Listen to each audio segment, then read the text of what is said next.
അങ്ങനെ IPL-ലെ ആദ്യ വിജയം മുംബൈ ഇന്ത്യൻസ് നേടിയിരിക്കുകയാണ്. പലവിധ വിമർശനങ്ങൾക്ക് ശേഷം മുംബൈ ഇന്ത്യൻസ് തിരിച്ചു വന്നിരിക്കുകയാണ്. ഇന്നത്തെ വിജയം ടീം വർക്കിന്റെ വിജയമാണ്. എല്ലാ താരങ്ങളും ഒരുപോലെ കളിച്ചു. പക്ഷേ സൂര്യകുമാറിനെ ഫോമാകാൻ സാധിച്ചില്ല. സൂര്യ ഇല്ലാതെ തന്നെ മുംബൈ 234 റൺസാണ് അടിച്ചുകൂട്ടിയത്. ഡൽഹി ശരിക്കും ഭസ്മമായി. അപ്പോൾ ഇന്ന് കളി ജയിച്ച ശേഷം പാണ്ഡ്യ പറഞ്ഞ കാര്യമാണ് നമ്മൾ ഈ ഒരു വീഡിയോയിൽ നോക്കുന്നത്. ഇതുപോലത്തെ IPL ന്യൂസിന് വേണ്ടി ഈ ചാനൽ മറക്കാതെ സബ്സ്ക്രൈബ് ചെയ്യൂ. കളി ജയിച്ച് പാണ്ഡ്യ ആ സത്യം വെളിപ്പെടുത്തി. പാണ്ഡ്യ പറഞ്ഞത് ഇങ്ങനെയായിരുന്നു: എനിക്കിപ്പോൾ ഒരുപാട് സന്തോഷമുണ്ട്. എൻ്റെ മനസ്സിൽ ഒരുപാട് ടെൻഷൻ ഉണ്ടായിരുന്നു. കാരണം ഞങ്ങൾ അടുപ്പിച്ച് 3 കളി തോറ്റു. അതുകൊണ്ട് ഇന്നും കൂടി തോറ്റാൽ അത് ഞങ്ങൾക്ക് പണിയായിരുന്നു.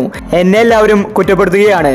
എന്നാൽ രോഹിത് ശർമ്മ എന്നെ ചേർത്ത് പിടിച്ച് പറഞ്ഞത്, ഇന്നത്തെ മാച്ച് നമ്മൾ എന്ത് വില കൊടുത്തും ജയിക്കും. ക്യാപ്റ്റൻ ആരായാലും കളി നമ്മൾ ജയിക്കണം. അതാണ് നമുക്ക് വേണ്ടത്. ടീമിലെ താരങ്ങൾ തമ്മിൽ ഒരു പ്രശ്നവും ഇനി പാടില്ല. നമ്മൾ ഒത്തൊരുമിച്ച് നിന്ന് മുംബൈ ടീമിന് ഇപ്രാവശ്യം കപ്പ് നേടിക്കൊടുക്കണം. രോഹിത്തിന്റെ ആ വാക്കുകളാണ് എനിക്ക് പ്രചോദനമായത്. ഇന്നത്തെ വിജയത്തിൽ ഞാൻ ക്രെഡിറ്റ് കൊടുക്കുന്നത് രോഹിത് ശർമ്മയ്ക്കാണ്. ഞാനാണ് ക്യാപ്റ്റനെങ്കിലും രോഹിത് ശർമ്മ ടീമിലെ താരങ്ങളോട് നല്ല രീതിയിൽ കളിക്കാൻ ആവശ്യപ്പെട്ടു. രോഹിത്തിന്റെ വാക്കുകൾ അവർ അനുസരിക്കാറുണ്ട്. അതുകൊണ്ട് തന്നെ ഇന്ന് ഞങ്ങൾ വിജയം നേടിയെടുത്തു. വരുന്ന മാച്ചിലും ഇതേ കളി ആവർത്തിക്കുമെന്ന് പാണ്ഡ്യ വ്യക്തമാക്കി. മുംബൈ ആരാധകർ ആവേശത്തിലാണ്. ആ പഴയ മുംബൈ ടീം തിരിച്ചെത്തിയിരിക്കുകയാണ്. ഇനി അങ്ങോട്ട് മുംബൈ എല്ലാ കളി ജയിക്കുമെന്നാണ് തോന്നുന്നത്. അതുപോലത്തെ പ്രകടനമാണ് ഇന്ന് മുംബൈ പുറത്തെടുത്തത്. സൂര്യകുമാർ കളിക്കാതെയും മുംബൈ ഇന്ത്യൻസ് 234 റൺസ് അടിച്ചുകൂട്ടി.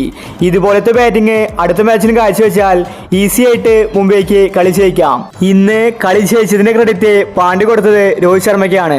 കാരണം ഇന്ന് കളിക്കളത്തിൽ വലിയ തല്ലുകൾ ഉണ്ടായിരുന്നില്ല.